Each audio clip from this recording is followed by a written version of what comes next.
What's up, bros? I'm here with Al Heck, and we're just chilling at the Maxon booth. You gave your presentation, when was that? Yesterday? Tuesday. Wow, it's all a blur. So tell everybody what your presentation was about. The presentation was primarily about kind of an introduction to Cinema 4D, then moving on to projection man painting, and how if you are a Photoshop user and you want to use Photoshop elements to make complex or simple geometry look very complex, that's one way to do it. The other way to do it is talking about body paint and how to do some UV unwrapping and how to do some painting on 3D geometry and how it can be applied not only to scenes and areas inside of a render, a pass for architecture or for graphic design or for MoGraph, but you can also take it to different areas because it is properly mapped into other areas like virtual reality, augmented reality, the Unreal Engine, Unity, things like that. And then kind of a quick close-up on Team Render and how that works. So tell us about your game that you were showing me. Yes, the game that I started developing started on March 1st, and it was kind of just a way to demonstrate using Unity and Cinema 4D. There's about 9 real Cinema 4D game objects. Everything was built in there, all using, each object uses one texture or one material that has multiple textures, like your diffuse, your ambient occlusion, your reflection pass, a couple other ones. And those simple textures create very complex, very interesting, very good-looking painted elements that are then brought into the game. And it's a space shooter, man. It's like Star Fox, but without what is it, Slippy or Skippy, and no. Well, there's a barrel roll, but I'm going to work it out a little bit more. Have to do a barrel roll. Yeah, absolutely. So your objects that you brought in, how did you bring them in? Were they Cinema 4D, FBX? So just based on good practice, you always want to make sure that all your elements are as simple and easy to use as possible for your Unity or Unreal, if you're going to use, to understand. So, of course, your objects are FBX exports, straight from Cinema 4D. You can have animations on them, and those will come into either Unity or Unreal with those animations baked onto them. And then as far as textures go, it's body paint textures that are converted to JPEGs and then brought in and individually slotted on, and you're set to go.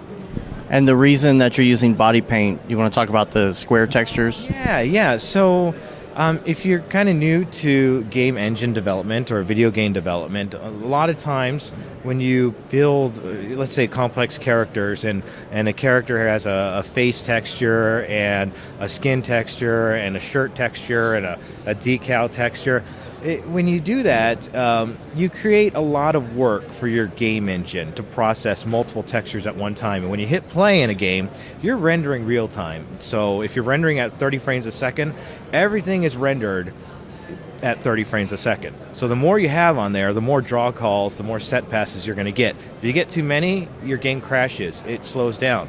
So the one thing you can do with body paint is take an object that has 25, 30 different materials, crunch it down into one material, paint even more detail into it, and now you're exporting one material with 3, 4 different textures on it. So instead of having say 100 passes for one game character, now you have 4. And that means you could drop, 80 more game characters into your scene and not hit the threshold that you would have otherwise. So as far as VR, you see it everywhere here on the floor, especially this year. Last year, I thought I saw a lot. This year, there was so much more.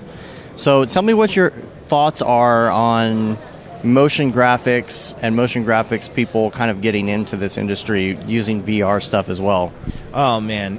Here's the best part about it is if you're good at Cinema 4D and MoGraph, and you can bake out your textures and you can do some body painting, taking that into VR, especially if you're using like Unity or Unreal, is a simple step, because a lot of these programs, a lot of these headsets, the Oculus or the iOS, there's already pre-built cameras, there's pre-built scripts that are made. So instead of using a virtual camera to be in your scene where you're pivoting and you're showing your game characters, now you're just turning that main camera off and you're using the virtual reality camera.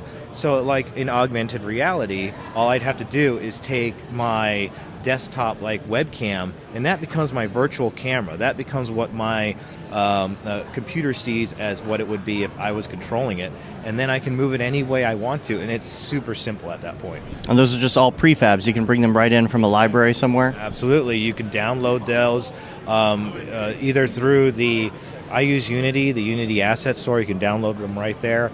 If you're going to go into augmented reality, the most popular app for that or plugin for that is something called Vuforia, and it uses view marks, kind of like QR codes, and it identifies that, builds its X and Y, and then now you got your 3D camera that it can track and it's playing, and you can move it any way you want at that point. So if somebody's looking to get into this, what are some good resources to check out to get started online? Because Unreal and Unity are both free. Yes, they are. They are both free. They're both free to download. Both websites have a vast library of tutorials on there.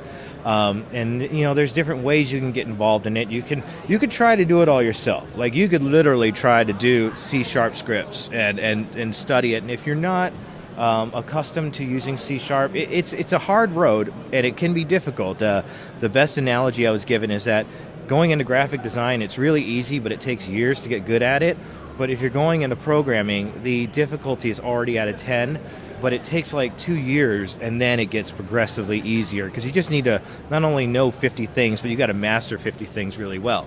But if that's a problem and you just want to start building games, you want to have fun, then go on to Meetup and go on to the university sites and look for something called a game jam. It is where a bunch of game developers get together and 48 hours they build a video game. And I can't tell you, I've been to a couple of them. You go in and there's like 90% game developers, programmers. There's 2% that are audio, voiceover, and the other 8% are actual graphic designers. And those programmers are dying to have graphic designers help them on their projects because otherwise they're stuck doing the Photoshop work and it's just not their strength.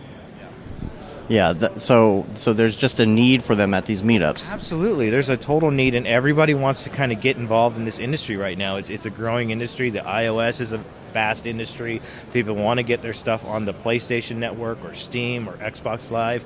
And, if you're a 3D designer and you have an idea, just head on over to one of these meetups, head on to one of these groups, connect with these people, and they'll take care of the programming side if you can back it up with the graphic side, which most people watching this show probably can. So awesome. All right. Well, if people want to find you online, where can they find you? What site? Yeah, you can find me at www.renderready.com or email me at al@renderready.com. I'm always around.